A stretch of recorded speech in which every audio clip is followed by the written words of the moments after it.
যুক্তরাষ্ট্রের অস্ত্র দিয়ে রাশিয়ার ভেতরে হামলা চালাতে ইউক্রেনকে অনুমতি দিয়েছে মার্কিন প্রেসিডেন্ট জো বাইডেন প্রশাসন।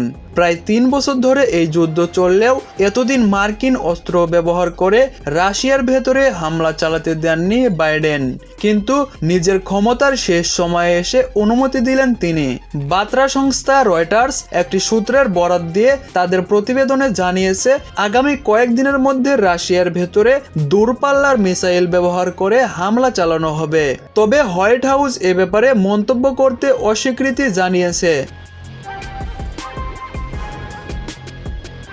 ইউক্রেনের প্রেসিডেন্ট ভলোদিমির জেলেনস্কি কয়েক মাস ধরে যুক্তরাষ্ট্রের কাছে এই অনুমতি চেয়ে আসছিলেন, যেন নিজেদের সীমান্তের অনেক দূর থেকেও রুশ সেনাদের অবস্থান লক্ষ্য করে হামলা চালাতে পারেন তারা।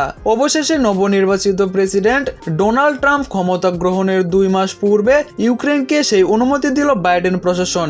এদিকে ইউক্রেনীয় সেনাদের বিরুদ্ধে লড়াই করতে কয়েকদিন আগে উত্তর কোরিয়ার সীমান্তে সেনা মোতায়েন করে রাশিয়া। এরপরই যুক্তরাষ্ট্রের পক্ষ থেকে এই অনুমতি দেওয়া হলো।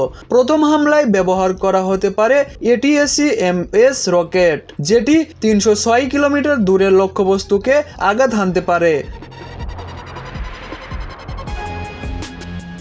তবে রাশিয়ার ভেতরে হামলা চালালে যুদ্ধের গতিবেগ বদলে যাবে এমন আশা করেন না মার্কিনরা, কিন্তু যেহেতু এখন যুদ্ধবিরতির একটি আলোচনা চলছে, তাই কিছুটা শক্ত অবস্থান থেকে যেন ইউক্রেন আলোচনার টেবিলে যেতে পারে, সেই জন্য যুক্তরাষ্ট্র এই অনুমতি দিয়েছে বলে ধারণা করা হচ্ছে।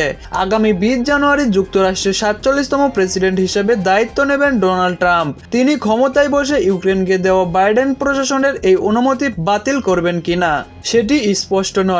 তবে ট্রাম্প প্রেসিডেন্ট নির্বাচিত হওয়ার আগেই বলে রেখেছিলেন তিনি সবার আগে রাশিয়া ও ইউক্রেন যুদ্ধ বন্ধ করবেন।